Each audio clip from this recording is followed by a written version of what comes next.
¿Qué tal amigos? Bienvenidos al canal. Aquí como ven nos tocó remodelar esta parte del baño.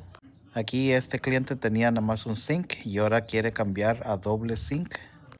Lo único que hay que destapar la pared para mover las líneas. Aquí ya tenemos todo destapado y corrimos en un problemita. La pipa estaba bien tapada. Pero no se preocupen, cambiamos todo, hicimos toda plomería nueva, el cobre, todo esto. Lo tapamos y corrimos electricidad. Aquí van a ir unos espejos con luz. La luz ya está lista y ahora sería cosa de instalar estos muebles. Aquí nada más lo estamos probando, pero hay que asegurarnos que queden bien anivelados para que se mire bien todo.